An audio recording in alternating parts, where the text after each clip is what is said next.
Hello, hello, hello. Welcome to the LadyGang Quickie. I am here with Jack and Kelty and someone that I am personally quite excited to see. Kelty, who do we have? This is a very happy holiday gift to you, Becca, because Thank I know you. this is your favorite new housewife, and we've talked at length about this, and so I'm very excited.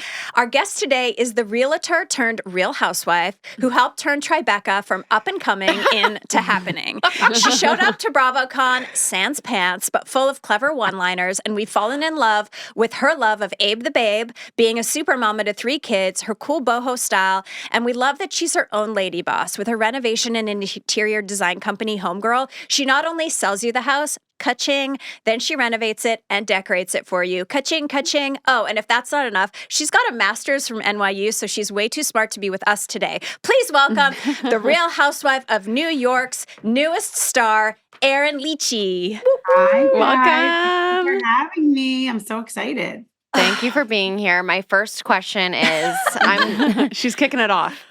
do you always dress like that? Did you have help putting your Without looks pants. without pants on the show? Did you have help getting any of your looks together? I feel like your fashions are my favorite that we've seen in many years. Thank you. Thank you. I definitely have my own style. I did have some help for like bigger events, Yeah. like my anniversary party, which was, by the way, an epic disaster. With The like, malfunction. there were so many malfunctions going on that my dad was even like, "What's happening?" Oh no. Yeah, but no, I mean, I have my own sense of style. I grew up in the city. Like, I feel like it's kind of eclectic. It's like a mix of vintage and new, and I'll keep something that I've had since like high school and still like circulate it in my closet. So it's a mix, I want it's to go great. back to the dress moment at the anniversary party. So jacvanek recently got married, and Oh, I went to her wedding dress fittings with her, and I was a nutso banana because when you go to the dress fitting, you stand, right? You stand. Right.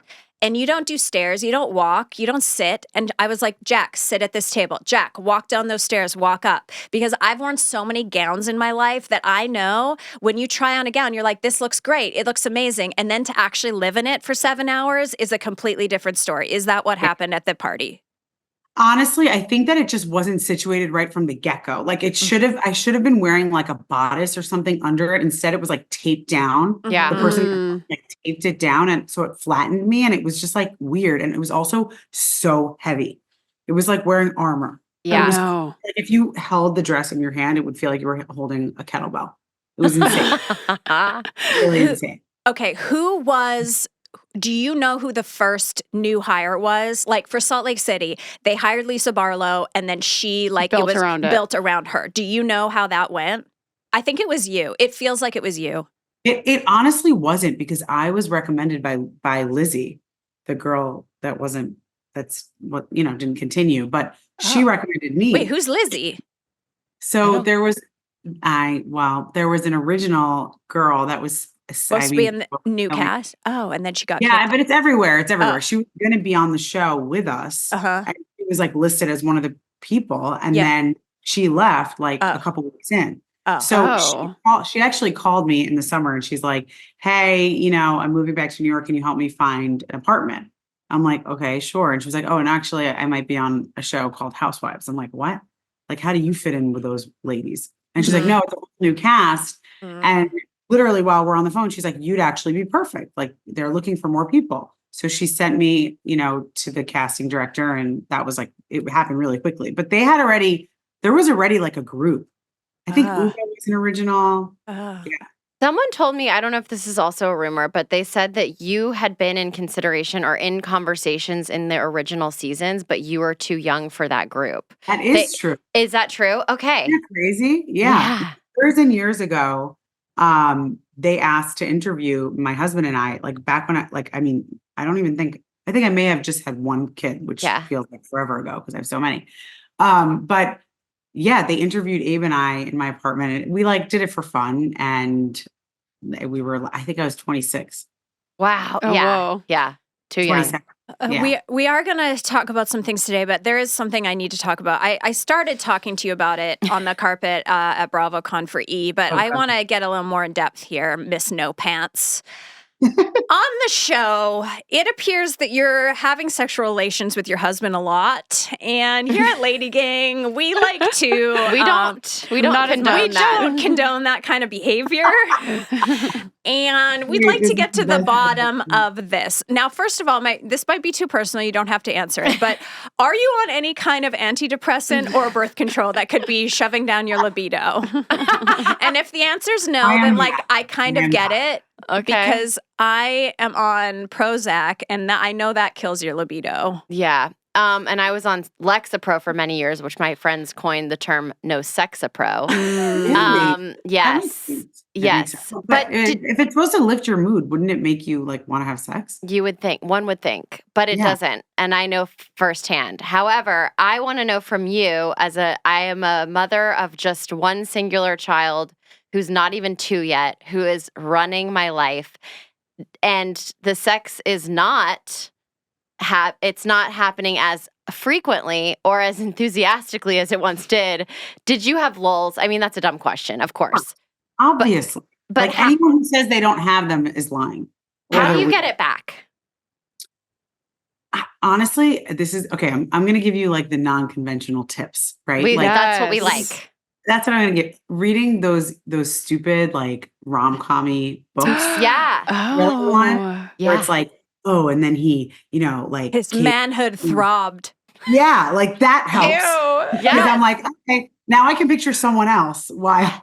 Well, that's the key is picturing somebody else. I feel like everybody's figured out in a long-term relationship. In the LadyGang Facebook group, literally yesterday, I was looking at it and someone was talking about my libido's so low. What do I do? And they called them smut books. I don't know if that's what it is. And I was like, give me the list of smut books. I agree. You can't. Erin, you should start. You're not your book club. The book club. I do need a book club because I am an avid reader. I read. Me too. So often. Oh my God, I love those. We're meant to be best friends. So Colleen, what's her name? Colleen Hoover. Colleen has Hoover. a manhood. Obviously, I just bought. I think she just came out with a new book. I was at the airport. I was like, "Is this a new Colleen Hoover book?" Because I read all of them. And she was like, "Yes, 2022. It just came out." So I just bought it. Actually, I forgot. Yeah, Verity. Her book Verity did make me horny. Mm-hmm.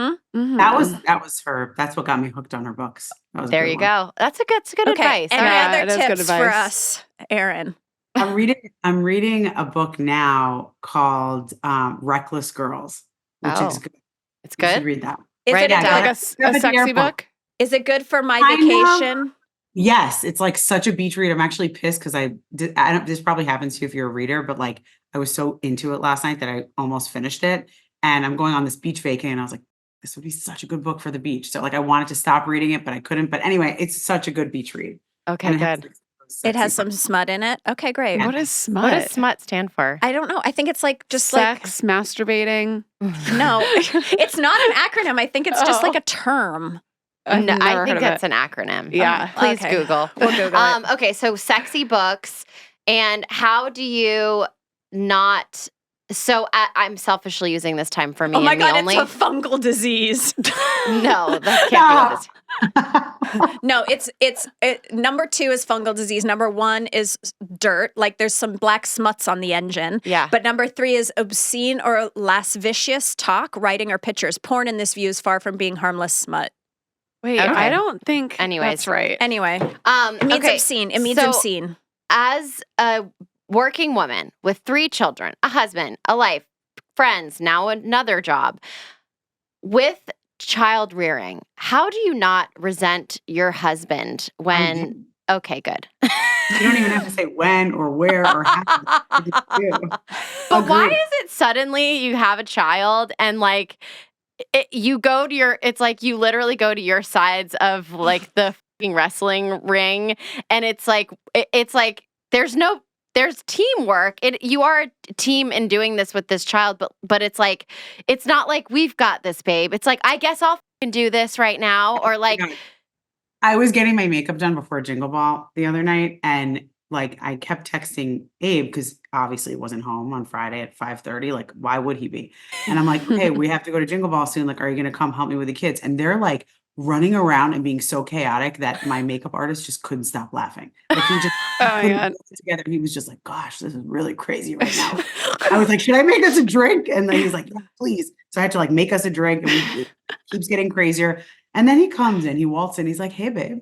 I'm No. like, hi, can you help? And he's like, whoa, chill out. Like literally textbook annoying husband behavior. Then he's Oh, texting. He goes to the bathroom for like 25 minutes.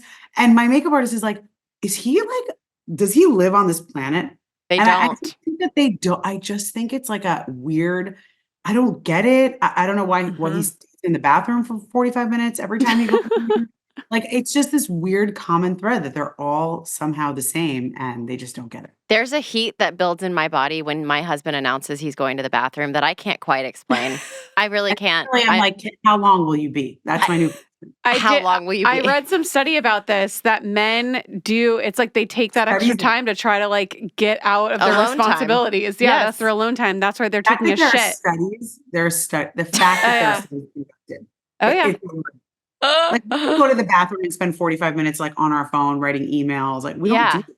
No, we would feel so guilty that the world around us was burning to the ground because we're not there to save everyone and feed everyone and take care of everyone. It's insane. Yeah, of course we can't do that. No way. I hate men. All right. Erin is here. And when we come back, we are going to play a little game. Okay. We are back with Real Housewife of New York, Erin Lichy. Before we get into this game, I do want to, I'm impressed with you for being an entrepreneur. Thank you. And I want to talk about you're a New Yorker, but you feel like Cabo to me. You feel like a margarita and you have this tequila brand. Like, I feel like you should be in California, but you're a New Yorker. It's a weird, interesting world. You have a Jennifer Aniston energy. Yeah. But what's interesting is that Kelty says every time Jennifer Aniston walks on a carpet, it looks like she's just been in a limousine and had a margarita. Yeah. Like in a great way. Yeah, that's what she looks like. That's the vibe. And Not every time. And that's your vibe. It's like you're just a little like telling me that I have that Cali vibe. I think I could live a Cali life, but then I also feel like I'd go crazy because it's so slow. Yeah. Yeah. Oh yeah. Tell us about the tequila and like how is that going and has Housewife helped? No, but hopefully it will. So it's a mezcal brand, and the reason why we created it's not tequila. I don't know. Mezcal is tequila, but it's like the I mean, smoky but one. different. Yeah. So tequila is mezcal, but mezcal is not tequila, and I'll tell you why. I'm way too much. Oh. Basically, tequila is only made from one species of agave, which is Blue Weber, but mezcal is made from like thousands of species. And we actually put two together that is a blend that we really love. But it's also about the way it's actually distilled. The process is very different. And by Mexican law, tequila only has to be 51% pure agave, and the rest can be additives, which is why sometimes tequila is like creamy or has like vanilla hints and things like that. Mezcal by Mexican law must be 100% pure agave. So so it's zero sugar, zero carb, zero additives. It's way better for you. And actually, doctors will say, like, if you're going to drink an alcohol, not that they're saying you should be drinking alcohol, obviously, that. But they say, like, if you are to drink, you should drink mezcal because it's the purest version of alcohol. What is the name of your mezcal brand? It's called Mezcaloom because you're picking up on my vibe. Tulum is my vibe. Yeah. I love it so much. It's like our happy place. We fell in love with it like 12 years ago, Ava and I, on a trip. And every time I go, I'm instantly like, no shoes, relaxed. Like, it's just such a good energy. And what I love about it so much is that you can party till 4:00 in the morning, and then you can like wake up and have a green smoothie and take a yoga class. Like, it's dichotomy, and that's really how I live, because I'm not going to not have a spirited night and have fun with my friends, but I'm also not, as you probably saw on the show, like, I don't get crazy trash that I can't wake up the next day and like have a day. Yeah. Although I probably should more often. But so that's really the concept of the brand. It's all about like balance and living like a healthy lifestyle. Nice. Oh my God, I love that. I love it so much. Okay. My hangovers are really gnarly. I can't wait to get some. It is dark. I get hungover if I drink wine, but I don't. Me get too. hungover. Me too. So it's Okay. so much. Well, I hope you'll be sending us I'll some. send you some. Speaking of I will be living our drinking. best life, today our game is called Now That I'm in My 30s. Some of us are in our 40s. I don't care about that anymore. So Becca found this list online and it basically said adults are sharing things they're refusing to do now that they get older. And I was like, this is so us. And I feel this so deeply. All right, so I'm going to start, and there's so many, like this list was very long, but I'm going to start. Things that I don't care about anymore now that I'm in my late 30s. Plus a few. I don't care about calling the paparazzi on myself anymore. Wow. I used to really be into that. There was an era where I was in New York and it was Fashion Week and I was talking to Elder or I was talking to Edward, my 2 New York City paparazzi, like my besties, literally send them a Christmas present. And I'd be like, Elder, I'm going to be walking out of here and I'm going to be here. And they'd be like, great, we're going to get you. And and then I was They're like, great, it's a slow night. We'll see you there. No, totally. And they're like, I can't right now. I'm on Kendall's track. And I'm like, okay, cool. No, I'll see you. Well, come later. Come at 5. And he's like, okay. And I'll come to you. You're like, where is she? I'll walk by so I can get my picture taken, And then I used to get, as you guys know, Erin, you don't know, this is so embarrassing. This is why you're not going to want to be friends with me in real life. But I'm going to make you. I used to have a binder that like every time I was Us Weekly or whatever, Star Magazine, I like kept all the cutouts of the binder. And it was like very thrilling for me to be in like a Who Wore It Better. And her parents did not give her a lot of attention. This is the reason she can get away with this. Yes. Yeah. And so anyway, it thrilled me. I've been in New York every week for the last 4 weeks. I have not called the paparazzi on myself one time. Wow. That is a huge feat for you. I'm just over it. I don't care anymore. Put me in the Who Wore It Better. Give me a free shoe. I actually don't care. If I really want a shoe, I'll buy the shoe for myself. And it is not helping me. When I'm in the Us Weekly Who Wore It Better, thank you, Us Weekly, and continue to put me in if I look great. But like, it does nothing for me. It doesn't move the needle. It doesn't move the needle. And like, I'm tired and I don't care. And I'm tired of being important. I'm just going to wallow away and be the nerd that I am. Jack, what are you over with now that I want to be Erin. I want to be in my bed. I want to be reading my book. I want to be having my snuggle cozy thing I got at Marshall's that you put in the microwave for 3 minutes and it's like a little heating pad of lavender. That's all I want. Jack? Wow. Whoa. That was a lot. Well, I have like a stupid petty one and a real one. Okay. One is staying out when it's dark out. Now this changes throughout the year. In the summer, I can stay out until like 8 p.m. and I'm feeling good. And in the winter, when it gets dark at like 4 p.m., I'm also going to bed. Like I'm done trying to like be a night person. I'm done trying to like do things. Wow. And I just want to be at home in bed when it's dark. Yeah. And then my other one is I'm done stopping to pretending. This is going to go along with it. I'm done with trying to pretend like I'm smarter or more interesting than I am with like my interests. Oh. When I was younger, I would read all of these like very, insightful books and I'd be like writing on my typewriter and I'd be listening to all these records trying to appear that I'm like very interesting. And like I'm a basic bitch and I'm okay with that. And I'm done like spending my time doing that. Wow. Yeah. That's good. I am done with obligatory celebrations.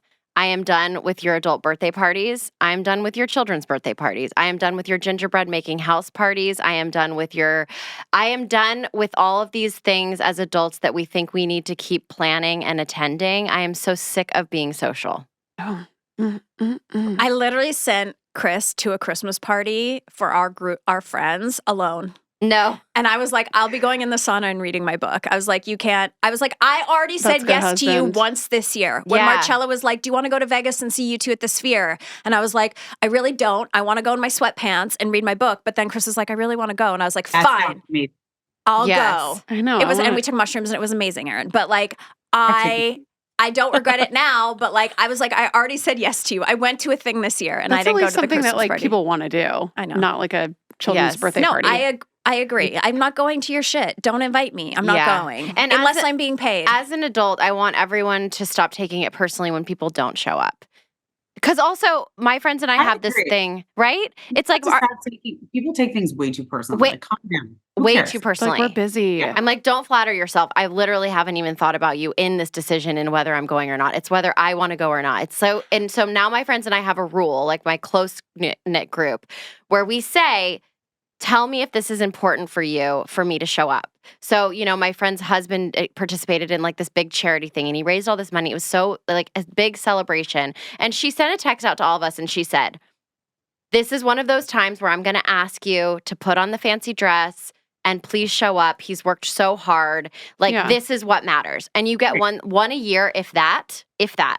And I appreciated it because then I was like, you know what? I'm going and I'm not going to second guess this decision because I know it's important. And then that's it. It's also a charity thing. It's bigger than him. Yes. It's not like a self-centered, bullshitty thing. Erin, what are you over doing?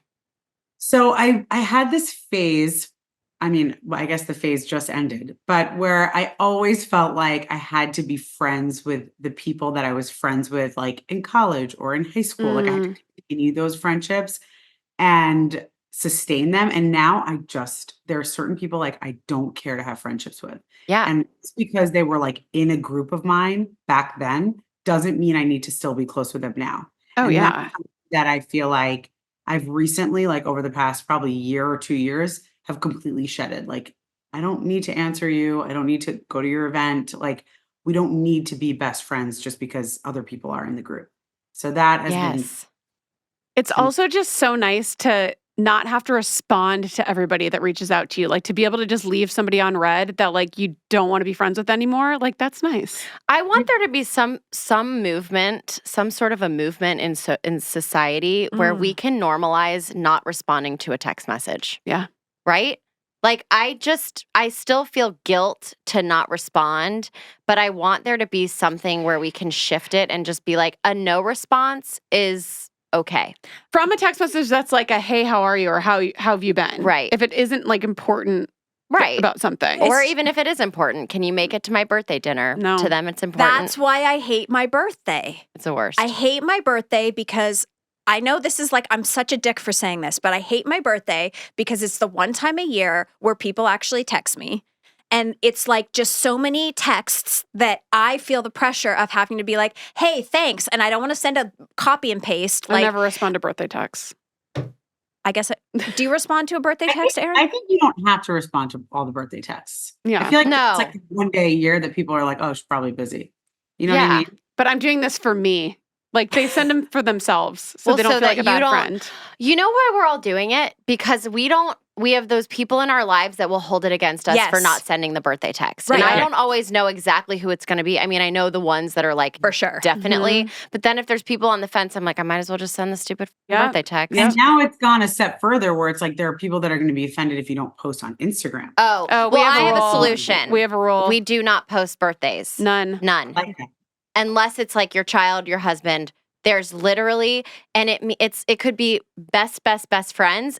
That means that you don't even post them. The playing field is level. That's the best thing I've ever learned from you. The girls posted on my 40th because it was my 40th, and that was like a big deal. And they were both lovely, and they knew that I was very sad about it. So they were like keeping me alive. But like, no, we don't post on birthdays. It's too much pressure.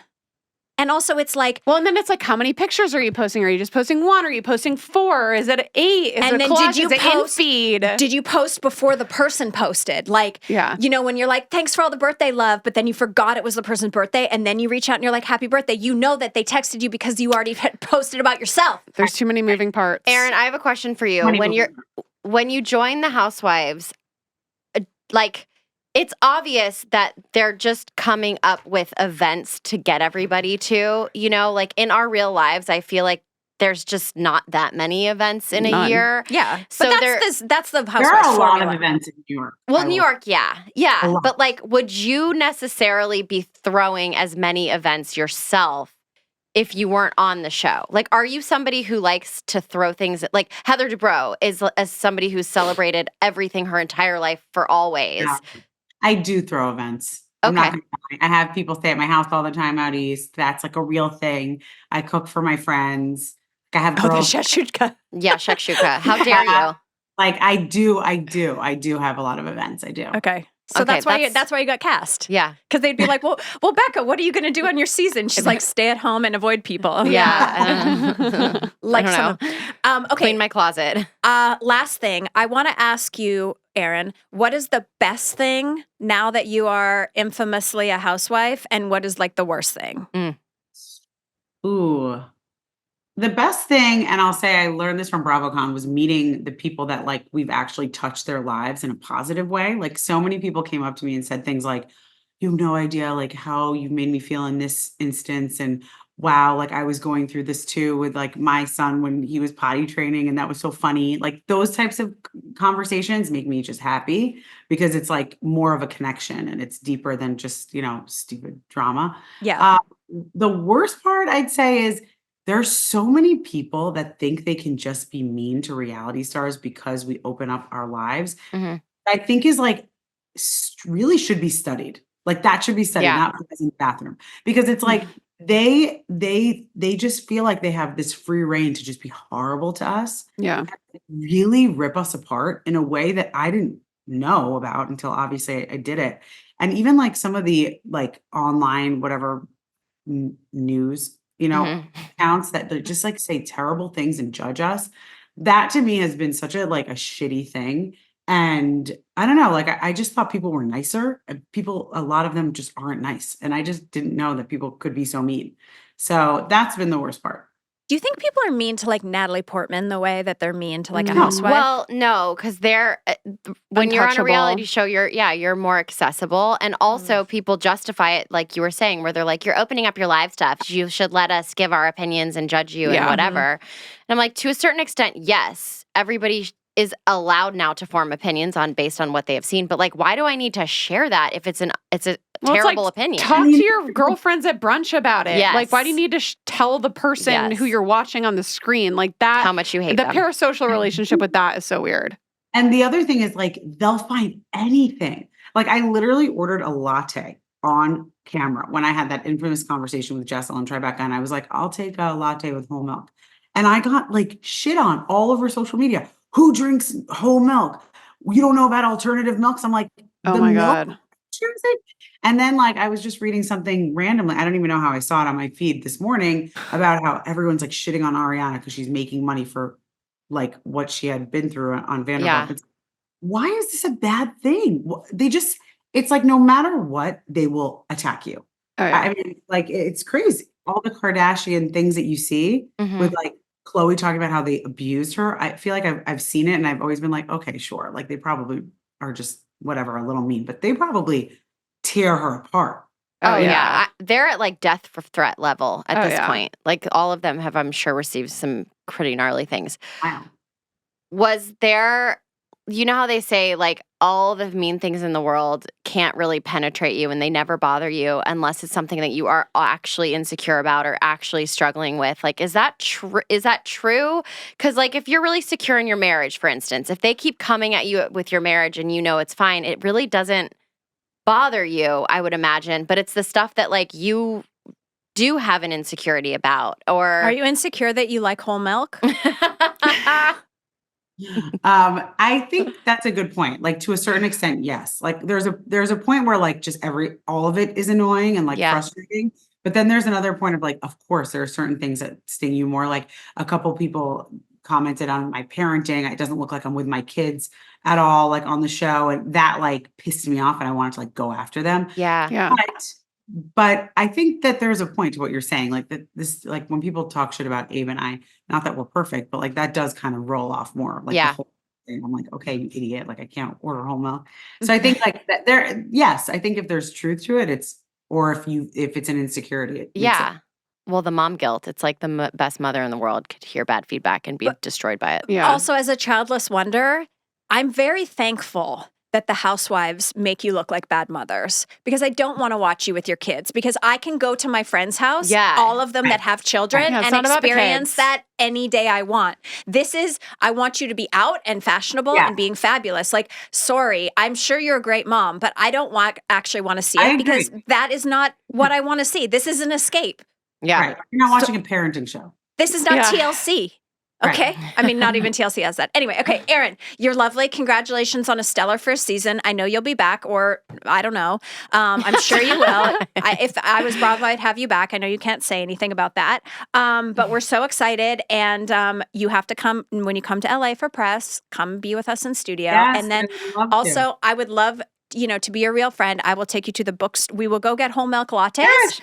And then, I won't, but you will. She will call the paparazzi if she's with I'll you. call the paparazzi on you. I did with Barlow once. I held a Vita. Yeah, those were interesting pics. Yeah, I know. And then anyway, we'll go to a bookstore. Okay, we weren't here for a long time. We were here for a good time.